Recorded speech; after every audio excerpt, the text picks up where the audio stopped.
are not buying it because you can see it yourself. It's been 12 months now.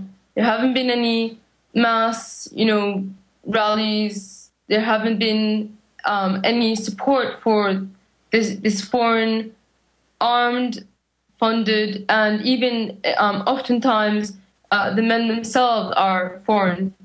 There's just no support for it. So this has nothing to do with whether or not they agree with the government or not. People who oppose the government know what's going on. So I don't see them selling it to Syrians at all. For me, I can't see them having any way forward unless they attack, unless they do as they're saying, which is to get NATO and have a no-fly zone or an invasion. And how are they going to do that when Russia's not going to let them? I don't see a way forward for them. Continue. Okay. In terms of Syrians and how we feel, we're both afraid and excited. I know that once the war starts, I know where I'm going to be. And, we're ready to defend our land to the end. And we think that Israel better not think that it's going to be left out of that global war. It's going to be directly in the line of fire. If Syria is going, then so are they. Our enemies are numerous, but we also have some very good friends. So Syria is not going down without a fight. That's what I'd like to be known.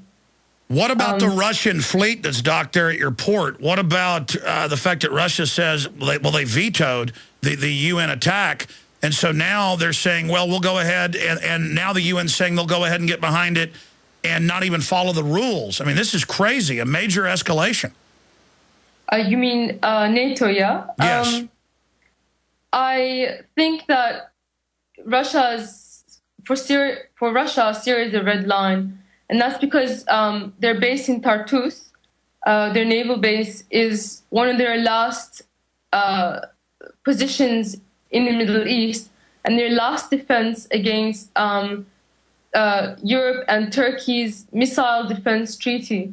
So for Russia, it's very important to maintain their relationship with Syria and not have Syria be taken over, yet be another one to fall to the US and NATO sphere of influence. So if Russia's not going to back down, and if they're going to disobey the rules, the only foreseeable conclusion to that would be World War III. I certainly don't doubt that they're prepared for it and that they will do it, whether nuclear bombs are involved, I don't know. That might... Well, remember, it was an Israeli prime minister that tried to make a deal with Syria, a peace treaty, and he got murdered. And there's a lot of interests that don't want peace. But undoubtedly, you can say what you want about Assad, the West is sending in al-Qaeda and others to overthrow the country and calling them protesters when they are the ones starting it and shooting people. And the West isn't doing this to try to bring more freedom to Syria. They want to destabilize it. What percentage of the Syrians, would you say on average, are supporting the government now? I saw some numbers that even though, well, tell you what, let's do a few more minutes after the break, then we'll get to some excerpts of my speech in Dallas, because this is so important. And so I want to ask you that question, Syrian Girl, after the break. I know you're private and are just doing this because you don't want your country to be attacked. It's already being attacked by proxies. You don't want to say who you are or how folks can contact you, but think about that if you want to give out any contact info or email to people that might want to talk to you when we come back on the other side, because InfoWars certainly doesn't want to hoard you to ourselves here. We're on the mark. Monday through Friday from 11 a.m. to 2 p.m. That's 12 noon to 3 Eastern. Back Sundays, 4 to 6. Weeknights, InfoWars Nightly News, 7 o'clock Central at InfoWarsNews.com and PrisonPlanet.tv. Thank you for joining us. We're doing 4 or 5 more minutes with Syrian Girl. Obviously want to have her back up in the near future. She's very informed, very articulate. And we're also going to try to get some other guests on, journalists who've been going to Syria, just like we did with what happened in Libya. Tarpley went over to Syria a while back. We're going to get him back on about that. But undoubtedly, this is a proxy war. And what is your view of Assad? I mean, again, how popular is he really? And what do you expect to happen if the proxy war continues, if the love bomb bombardment, the trendy, illegal peace bombing begins by NATO, I mean, now saying they can't even get the UN resolution, so just go ahead. I mean, first Obama said I'll attack Libya with a UN resolution, not Congress. Now they can't even get the UN. I mean, this is so lawless. This is preemptive war through proxies. Imagine a foreign country coming and stirring up groups to attack us over the border and then calling them freedom fighters and then calling it protest when people are militarily attacking. Well, first of all, I want to say the road to hell is paved in good intentions.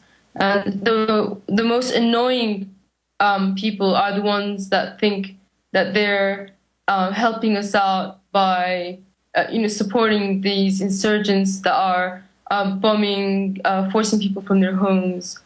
As far as my opinion on the government, I will get to it. But more importantly, I want to discuss, Syria as a whole. Okay, we got 5 minutes left. I'm giving you the floor then. Syria as a whole, and then Assad. Any other points you want to make? Because this is, riveting information.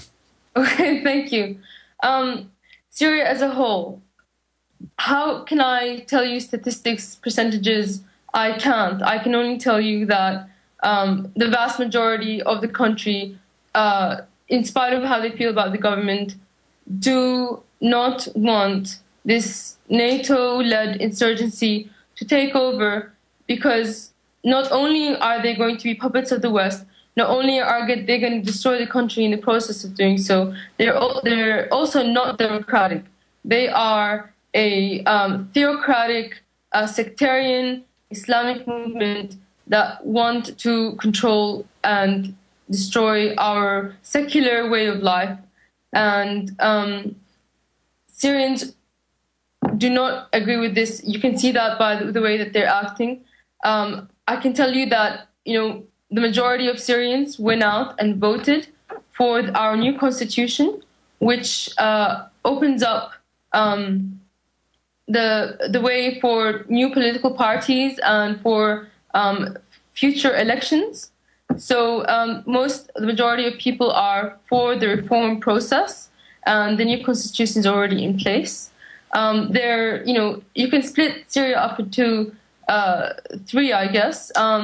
There are people who support Bashar. They think that he is our, savior. He's going to deliver us from this, that are, have been core Baathists, which is the ideology of the party from the beginning.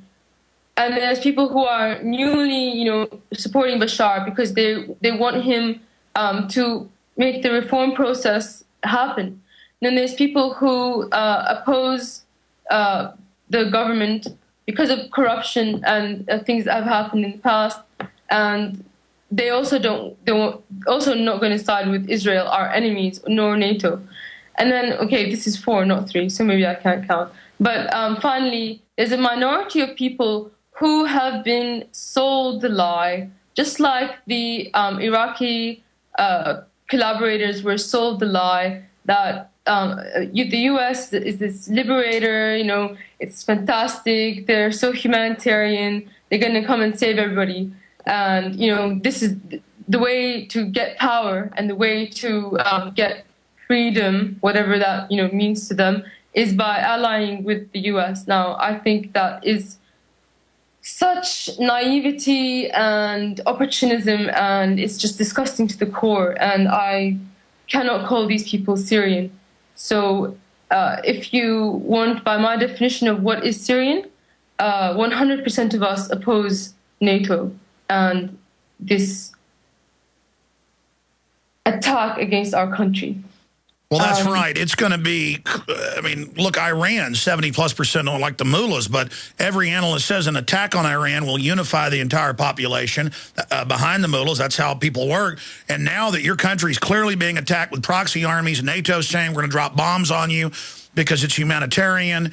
You know, when we give weapons to people blowing up buildings, they're peaceful protesters. When the government fights it, they're evil. Al-Qaeda's good, Syria's bad. I mean, all of this is so ridiculous that it's going to unify Syria. I mean, I don't need to be Syrian to know that. I just wanted to say, in answer to your question earlier about how people might contact me, I have a Twitter. The name is Partisan Girl.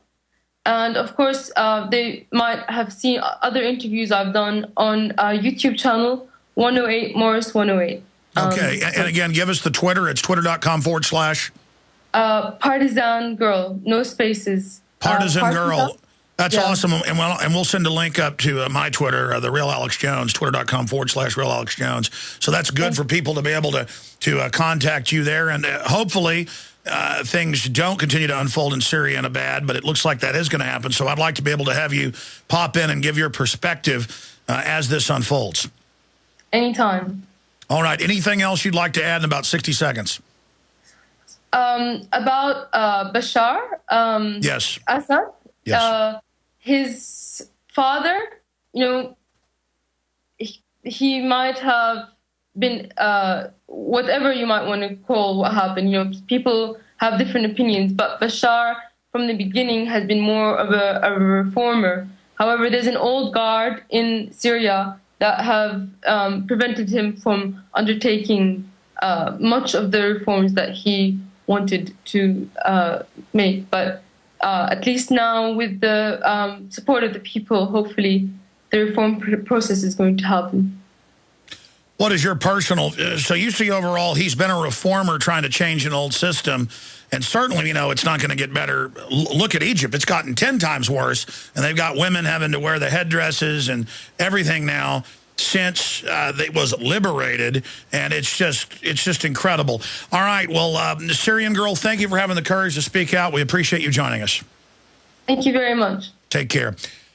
Well, you're going to be hearing more from her now that she's been on our show. A very interesting perspective, and that's what we try to bring you, is different angles, different perspectives, to really give you a real analysis of what's happening so you can make decisions for yourself. Now, this is an hour and a half long, and it's up at prisonplanet.tv, but people have been asking for me to air part of the speech I did in Dallas and the one in Orlando. And again, as I told everybody, as I announced months ago, I was just going to Dallas and Houston to beta test a speaking tour. Everything's falling apart, but I do intend to continue it sometime in the summer to do an even bigger one out west. It was really great meeting with everybody. I want to thank all of you for coming out. Just amazing to see all the fellow freedom lovers. Of course, I thank everybody in this intro video, so might as well not thank you now up front. So we're going to play about 10 minutes of this, go to break, and come back and finish up the show with some more. But the whole thing is at prisonplanet.tv. And, of course, we'll be back tonight, InfoWars Nightly News, with a special transmission, 7 o'clock Central. But here is part of the Dallas